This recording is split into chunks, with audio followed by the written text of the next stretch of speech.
Kenapa bisa sesuatu terjadi? Kenapa makhluk hidup berperilaku seperti itu? Setiap pertanyaan punya jawabannya sendiri. Dari hal kecil hingga yang besar, selalu ada alasan di baliknya. Kenapa bisa terjadi? Bagaimana cara hidup terbentuk? Dan apa maknanya bagi kita? Semua akan kita jelajahi bersama. Bayangkan sebuah pagi yang cerah. Matahari baru saja terbit, embun masih menempel di dedaunan, dan bunga-bunga mulai mekar. Di antara keindahan itu, ada sekelompok kecil serangga yang sibuk beterbangan dari satu bunga ke bunga lainnya. Nah, mereka adalah lebah. Kalau kita perhatikan, tubuh lebah kecil sekali. Hanya beberapa sentimeter panjangnya. Tapi jangan salah, di balik tubuh mungil itu, lebah menyimpan rahasia besar yang sudah dikenal manusia sejak ribuan tahun lalu. Madu. Pertanyaan pun muncul. Bagaimana mungkin serangga sekecil ini bisa menghasilkan cairan manis yang bukan hanya enak dimakan, tapi juga bermanfaat bagi kesehatan manusia? Apakah mereka menyimpannya begitu saja? Atau ada proses ajaib yang terjadi di dalam tubuh mereka? Sebelum kita masuk lebih dalam, mari kita kenalan dulu dengan lebah. Lebah bukan hanya hidup sendiri-sendiri. Mereka adalah makhluk sosial yang tinggal dalam kelompok besar yang disebut koloni. Dalam satu koloni bisa ada puluhan ribu ekor lebah. Bayangkan seperti sebuah kota mini yang selalu ramai, dengan setiap lebah punya tugasnya masing-masing. Ada ratu lebah yang menjadi pusat kehidupan koloni karena tugas utamanya bertelur. Ada lebah jantan yang tugasnya membantu perkembangbiakan. Dan yang paling banyak jumlahnya adalah lebah pekerja. Nah, lebah pekerja inilah yang bertanggung jawab mencari makanan, menjaga sarang, merawat ratu, hingga membuat madu. Hebatnya, meskipun ukurannya kecil, lebah pekerja punya kemampuan yang luar biasa. Mereka bisa terbang jauh hanya untuk menemukan bunga. Mereka bisa berkomunikasi satu sama lain dengan cara unik, yaitu menari. Dan dari kerja keras lebah pekerja inilah, madu akhirnya tercipta. Jadi, saat kita melihat setetes madu berwarna keemasan, jangan hanya membayangkan rasanya yang manis. Ingatlah bahwa di balik itu ada ribuan lebah kecil yang bekerja sama, tak kenal lelah setiap hari. Mereka bukan hanya serangga biasa, tapi juga arsitek alam yang membantu menjaga keseimbangan ekosistem, sekaligus memberi manusia hadiah berharga. Dan inilah awal dari kisah kita. Perjalanan lebah menghasilkan madu. Coba bayangkan sebuah kota besar yang selalu sibuk, ramai, dan teratur. Ada pemimpin kota, ada warga yang bekerja, ada yang bertugas menjaga keamanan, dan ada yang memastikan semua kebutuhan kota terpenuhi. Nah, kehidupan di dalam sarang lebah hampir mirip seperti itu. Di dalam sebuah sarang, ada puluhan ribu lebah yang hidup bersama. Dari luar, sarang mungkin hanya terlihat seperti kumpulan lubang-lubang kecil berbentuk segi 6. Tapi kalau kita mengintip ke dalamnya, sarang itu ibarat kota mini yang tidak pernah tidur. Semua lebah punya peran yang sangat penting. Mari kita kenalan satu persatu. Yang pertama adalah ratu lebah. Ratu ini hanya ada satu dalam setiap koloni. Tubuhnya lebih besar dibanding lebah lainnya. Tugas utamanya bertelur. Bisa dibilang ratu lebah adalah ibu besar dari semua lebah di dalam koloni. Dalam sehari, ratu lebah bisa menghasilkan ribuan telur. Bayangkan betapa sibuknya ratu ini menjaga kelangsungan hidup koloninya. Lalu ada lebah jantan. Jumlahnya tidak banyak, dan mereka punya satu tugas utama, kawin dengan ratu lebah. Setelah tugas itu selesai, biasanya mereka tidak bertahan lama. Memang terdengar sederhana, tapi tanpa lebah jantan, koloni tidak bisa berkembang biak. Dan yang terakhir, yang jumlahnya paling banyak, adalah lebah pekerja. Nah, lebah pekerja inilah yang sering kita lihat beterbangan di taman atau ladang bunga. Mereka punya banyak sekali pekerjaan, mencari nektar dan serbuk sari, menjaga sarang dari musuh, merawat larva-larva kecil yang menetas dari telur, bahkan membantu membuat madu. Setiap lebah pekerja seperti pekerja keras yang tak pernah mengeluh. Bayangkan saja, mereka bisa terbang hingga beberapa kilometer hanya untuk mencari bunga, lalu kembali ke sarang dengan membawa nektar. Dan menariknya, lebah pekerja semuanya adalah lebah betina. Kalau kita pikir-pikir, betapa luar biasanya organisasi di dalam sarang lebah. Semua punya tugas yang jelas, tidak ada yang berebut peran, tidak ada yang malas. Setiap lebah tahu apa yang harus dilakukan untuk menjaga koloni tetap hidup. Jadi, ketika kita melihat sarang lebah, sebenarnya kita sedang melihat sebuah masyarakat kecil yang penuh dengan kerjasama, disiplin, dan ketertiban. Inilah mengapa lebah bisa menghasilkan sesuatu yang luar biasa seperti madu. Karena tanpa kerja sama koloni, mustahil madu bisa tercipta. Setelah kita tahu bahwa lebah pekerja adalah sosok yang paling sibuk dalam koloni, sekarang kita ikuti perjalanan mereka keluar dari sarang. Bayangkan sebuah pagi yang cerah. Udara masih segar. Bunga-bunga bermekaran dengan warna-warni indah. Merah, kuning, ungu, hingga putih. Dari bunga-bunga inilah, lebah menemukan sesuatu yang sangat berharga. Nektar. Apa itu nektar? Nektar adalah cairan manis yang diproduksi oleh bunga untuk menarik serangga datang. Bisa dibilang, nektar adalah hadiah dari bunga agar lebah dan serangga lain mau membantu menyebarkan serbuk sari. Jadi ada hubungan saling menguntungkan. Lebah mendapat makanan, bunga mendapat bantuan untuk berkembang biak. Lebah pekerja menghisap nektar menggunakan lidah panjangnya yang berbentuk seperti sedotan kecil. Dengan sangat hati-hati, mereka menghisap cairan manis itu dan menyimpannya di dalam perut madu, bagian khusus di tubuh lebah yang berbeda dengan perut pencernaan biasa. Jadi, nektar tidak langsung dicerna, melainkan dibawa pulang sebagai bekal untuk koloni. Kalau kita perhatikan, proses lebah mengambil nektar itu indah sekali. Mereka hinggap di atas kelopak bunga, tubuhnya dipenuhi serbuk sari, lalu perlahan memasukkan lidahnya ke dalam bunga. Dalam hitungan detik, kantung kecil di perut madu mulai terisi cairan manis. Bayangkan saja, satu lebah pekerja bisa mengunjungi puluhan hingga ratusan bunga dalam sekali perjalanan. Tapi tahukah kamu, untuk menghasilkan 1 sendok teh madu saja, dibutuhkan kerja keras dari ratusan lebah yang bersama-sama mengumpulkan nektar dari ribuan bunga. Inilah mengapa madu terasa istimewa. Bukan hanya karena rasanya manis, tetapi juga karena setiap tetesnya adalah hasil dari ribuan perjalanan kecil para lebah pekerja. Jadi, bahan utama madu tidaklah datang begitu saja. Ia berasal dari hadiah kecil yang diberikan bunga, yang kemudian dikumpulkan dengan sabar oleh lebah pekerja. Inilah awal dari perjalanan panjang nektar sebelum akhirnya berubah menjadi madu yang kental dan keemasan. Di bab berikutnya, kita akan mengikuti perjalanan nektar itu lebih jauh. Bagaimana lebah membawa pulang hasil kerjanya ke sarang, dan apa yang terjadi setelah nektar sampai di sana. Setelah lebah pekerja puas mengumpulkan nektar dari bunga-bunga, tibalah waktunya untuk pulang. Bayangkan seekor lebah kecil dengan tubuh mungil, terbang di udara sambil membawa harta karun cair di dalam perut madunya. Meski tubuhnya kecil, nektar yang ia bawa bisa berat untuk ukuran seekor serangga. Namun, lebah pekerja tidak pernah mengeluh. Mereka tahu, apa yang dibawa ini adalah makanan penting bagi seluruh koloninya. Perjalanan pulang lebah tidak sembarangan. Mereka mengandalkan kemampuan luar biasa. Navigasi alami. Lebah bisa mengingat lokasi bunga dengan sangat baik, bahkan bisa menemukan jalan pulang ke sarang yang mungkin berjarak beberapa kilometer. Mereka menggunakan matahari sebagai kompas dan juga mengingat tanda-tanda di sekitar, seperti bentuk pepohonan atau batu besar. Luar biasa, kan? Setelah menempuh perjalanan jauh, lebah pekerja akhirnya sampai di sarang. Disinilah keajaiban mulai terjadi. Lebah pekerja yang baru pulang tidak langsung menyimpan nektar begitu saja. Mereka akan bertemu dengan lebah lain di dalam sarang, dan terjadilah proses penting, pemindahan nektar. Caranya unik. Lebah pekerja memuntahkan nektar dari perut madunya, lalu lebah lain akan menampungnya di mulut mereka. Proses ini bisa berulang-ulang, berpindah dari satu lebah ke lebah lain. Tujuannya, agar nektar bercampur dengan enzim khusus dari air liur lebah, yang akan mulai mengubah cairan manis itu menjadi sesuatu yang lebih tahan lama. Cikal bakal madu.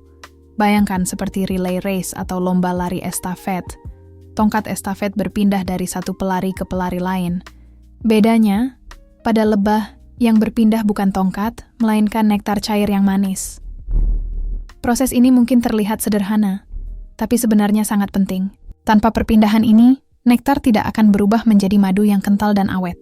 Lebahlah yang membuat cairan rapuh dari bunga bisa menjadi makanan tahan lama. Jadi, perjalanan pulang lebah bukan sekadar kembali ke sarang. Itu adalah awal dari transformasi besar. Dari cairan manis bunga, menjadi madu keemasan yang nantinya akan mengisi ruang-ruang kecil di dalam sarang lebah. Sekarang, kita sudah sampai pada bagian paling menarik dari perjalanan nektar.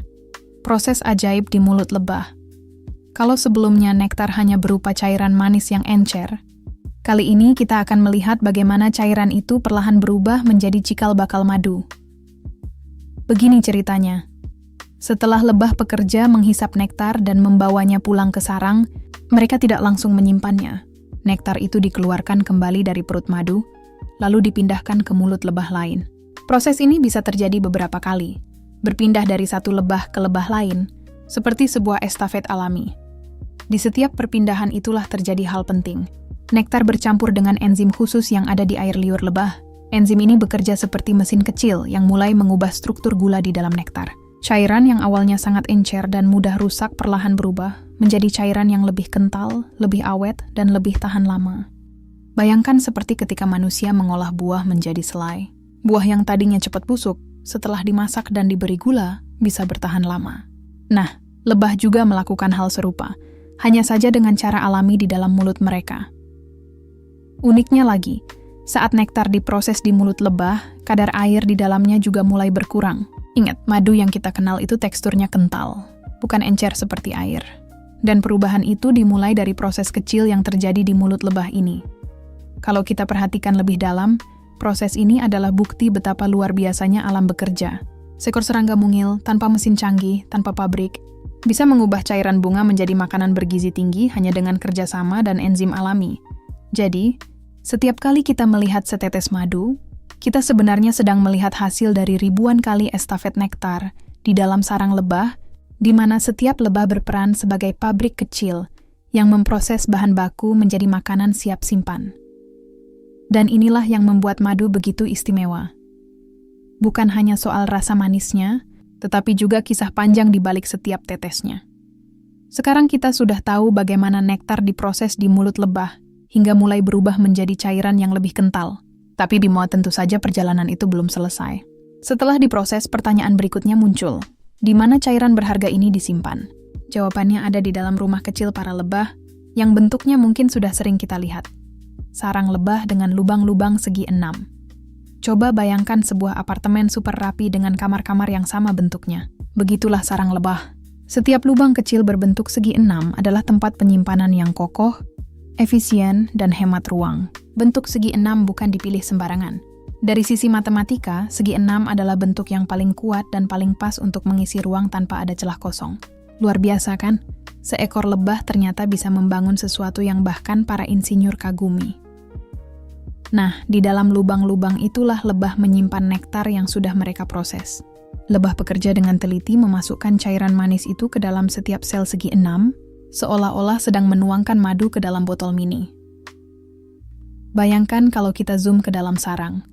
Ribuan lebah bergerak serentak, satu demi satu menuangkan hasil kerjanya ke dalam sel. Tidak ada yang salah tempat, tidak ada yang berantakan. Semuanya rapi, teratur, dan penuh harmoni. Tapi penyimpanan ini bukan hanya sekadar menaruh cairan di dalam lubang. Lebah tahu bahwa nektar itu masih terlalu cair.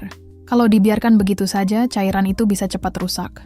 Jadi apa yang mereka lakukan setelah nektar disimpan? Inilah yang membuat kita semakin kagum. Lebah akan mulai mengubah ruangan segi 6 itu menjadi dapur alami, di mana proses pengeringan berlangsung. Tapi sebelum kita masuk ke sana, mari sejenak kita renungkan. Seekor serangga kecil mampu membangun rumah dengan struktur segi 6 yang sempurna, lalu menggunakan rumah itu sebagai tempat penyimpanan makanan jangka panjang. Tidak ada blueprint, tidak ada arsitek, hanya insting alam yang luar biasa. Jadi, ketika kita melihat sarang lebah, kita sebenarnya sedang melihat sebuah gudang raksasa yang berisi ribuan botol mini madu. Dan setiap botol itu punya kisah panjang dari bunga, perjalanan pulang, hingga proses di mulut lebah. Kita sudah melihat bagaimana lebah menyimpan nektar di dalam sarang, tepat di lubang-lubang segi 6 yang rapi. Tapi ingat, cairan itu masih belum bisa disebut madu. Teksturnya masih terlalu encer dan mudah rusak. Kalau dibiarkan begitu saja, nektar tidak akan bertahan lama. Lalu, apa yang dilakukan lebah? Inilah bagian yang luar biasa. Lebah menggunakan sayapnya sebagai kipas alami. Bayangkan sebuah ruangan penuh dengan ribuan lebah. Setelah mereka menuangkan nektar ke dalam sel sarang, para lebah pekerja mulai mengepakkan sayapnya dengan cepat. Gerakannya begitu teratur, seperti ribuan kipas kecil yang menyala bersamaan. Udara dari kepakan sayap itu mengalir ke seluruh sarang, membuat air yang ada di dalam nektar perlahan menguap. Semakin banyak air yang hilang, semakin kental cairan itu menjadi. Proses ini bisa berlangsung lama, bahkan berhari-hari. Lebah tidak pernah berhenti bekerja hingga nektar benar-benar berubah menjadi cairan pekat keemasan, itulah madu. Coba bayangkan, kalau manusia butuh mesin pengering untuk mengurangi kadar air pada makanan, lebah cukup menggunakan sayap munggilnya. Alam sudah membekali mereka dengan alat yang sederhana, tapi sangat efektif. Dan yang lebih menakjubkan, lebah melakukannya secara gotong royong. Bukan hanya satu lebah yang mengipas, melainkan ratusan bahkan ribuan lebah yang bekerja bersama. Inilah contoh nyata kerjasama. Setiap lebah mungkin kecil, tapi kalau mereka bersatu hasilnya luar biasa. Hasil akhirnya, nektar yang awalnya cair seperti air kini sudah berubah menjadi madu yang kental, manis dan tahan lama. Bayangkan perubahan itu. Dari tetes-tetes cairan rapuh menjadi emas cair alami yang bisa bertahan berbulan-bulan, bahkan bertahun-tahun. Jadi, proses pengeringan dengan sayap lebah bukan hanya trik sederhana, melainkan salah satu rahasia alam yang membuat madu begitu istimewa. Setiap tetes madu yang kita makan adalah hasil dari kerja keras. Ribuan lebah yang rela mengepakkan sayapnya, ribuan kali tanpa lelah, dan perjalanan ini belum selesai. Setelah madu siap, lebah masih harus melakukan satu langkah terakhir untuk memastikan madu tetap aman tersimpan di dalam sarang. Setelah melalui perjalanan panjang, mulai dari bunga ke perut lebah, dipindah-pindahkan antar lebah, hingga akhirnya dikeringkan dengan kepakan sayap. Cairan manis itu kini sudah menjadi madu yang kental. Tapi pekerjaannya belum selesai. Lebah tahu satu hal penting, madu harus dijaga agar tetap awet dan aman. Bagaimana caranya? Inilah saat lebah menunjukkan keajaiban berikutnya. Mereka menutup madu dengan segel lilin lebah. Lilin ini bukan lilin seperti yang kita gunakan untuk membuat lilin hias atau lilin penerangan. Lilin lebah adalah bahan khusus yang dihasilkan oleh tubuh lebah pekerja. Di bagian bawah perutnya, ada kelenjar kecil yang bisa mengeluarkan serpihan lilin. Serpihan ini kemudian dikunyah dan dibentuk dengan mulut mereka hingga menjadi penutup rapat untuk setiap sel madu. Bayangkan kita menyimpan makanan di dalam wadah, lalu menutup rapat dengan tutup kedap udara. Itulah yang dilakukan lebah. Mereka benar-benar memastikan madu terlindungi dari udara luar, kotoran, bahkan bakteri.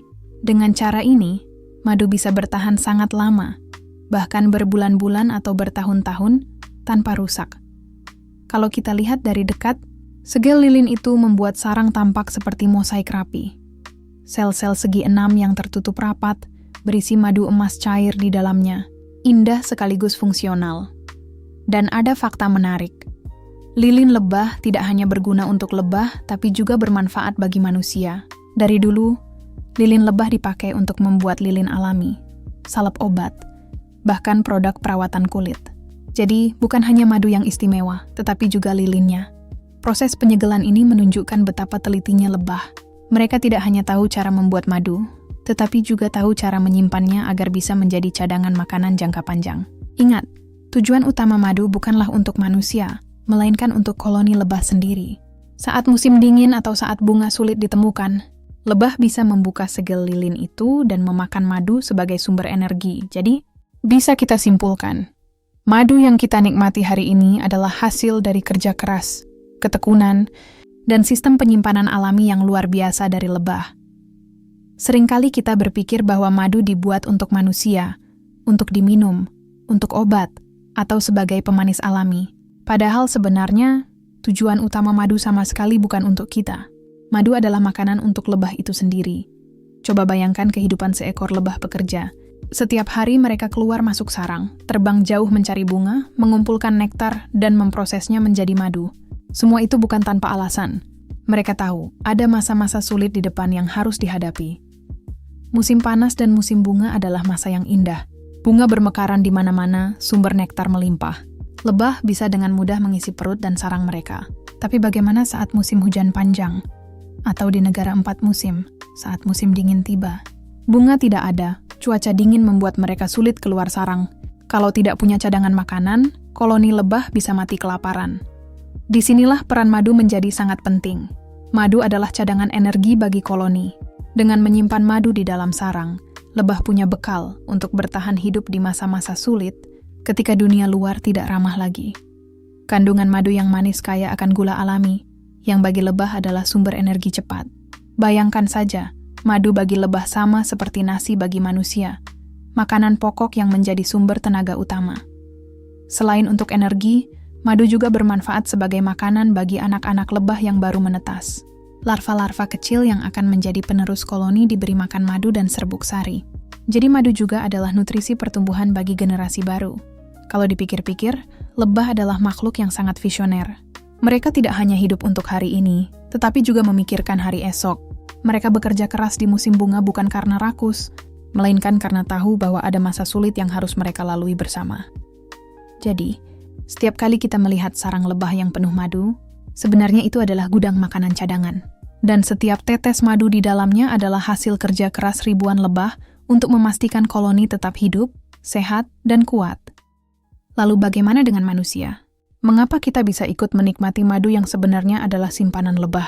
Bayangkan suatu hari, ribuan tahun lalu, manusia pertama kali menemukan sarang lebah penuh madu di hutan. Mereka merasakan tetes manis emas cair itu untuk pertama kalinya, dan sejak saat itu, madu menjadi salah satu makanan paling berharga yang pernah dikenal manusia. Madu bukan sekadar cairan manis. Ia adalah hadiah alam yang menyimpan banyak manfaat luar biasa. Pertama, mari kita bicara soal energi. Madu mengandung gula alami, glukosa dan fruktosa yang mudah diserap tubuh. Tidak heran, sejak zaman dahulu, para petani, pemburu, bahkan prajurit perang menggunakan madu untuk menambah tenaga. Madu bisa dianggap seperti power bank alami untuk tubuh manusia. Kedua, madu adalah obat tradisional. Banyak kebudayaan kuno, dari Mesir, India, hingga Nusantara, menggunakan madu untuk menyembuhkan luka, meredakan sakit tenggorokan, hingga menjaga daya tahan tubuh. Bahkan, ada catatan kuno yang menyebut madu sebagai air kehidupan, karena kemampuannya melawan bakteri dan mempercepat penyembuhan. Ketiga, madu punya manfaat untuk kesehatan modern. Penelitian masa kini membuktikan bahwa madu mengandung antioksidan yang bisa membantu melawan radikal bebas, zat berbahaya yang bisa merusak sel-sel tubuh. Dengan kata lain, madu ikut membantu menjaga tubuh kita tetap sehat dari dalam. Dan bukan hanya itu, madu juga sering digunakan untuk kecantikan. Dari masker wajah alami hingga campuran produk perawatan kulit, madu dipercaya bisa melembabkan dan menutrisi kulit. Jadi, selain menyehatkan tubuh, madu juga membantu kita tampil lebih segar dari luar. Namun, di balik semua manfaat itu, ada satu hal yang perlu selalu kita ingat. Bagi lebah, madu adalah makanan utama mereka. Hasil kerja keras tanpa lelah. Jadi, saat manusia memanen madu, sebaiknya kita melakukannya dengan bijak, mengambil secukupnya tanpa merusak koloni lebah. Dengan begitu, manusia mendapat manfaat, dan lebah tetap bisa bertahan hidup. Bayangkan, seekor lebah kecil, dengan tubuhnya yang mungil, bekerja keras seumur hidup hanya menghasilkan setetes madu. Tapi setetes kecil itu bisa membawa energi, kesehatan, dan kebahagiaan bagi kita. Madu mengajarkan kita sesuatu, kerjasama, ketekunan, dan berbagi hasil dengan seimbang. Lebah bekerja bersama-sama untuk koloninya, dan tanpa mereka, kita tidak akan pernah bisa merasakan manisnya hadiah alam ini. Jadi, setiap kali kita menikmati madu, di roti, di teh hangat, atau langsung dari sendok, ingatlah, kita sedang merasakan buah kerja keras jutaan sayap kecil yang berdengung, bekerja tanpa lelah untuk sesuatu yang lebih besar dari dirinya sendiri. Itulah keajaiban madu, bukan hanya untuk lebah, tapi juga untuk manusia.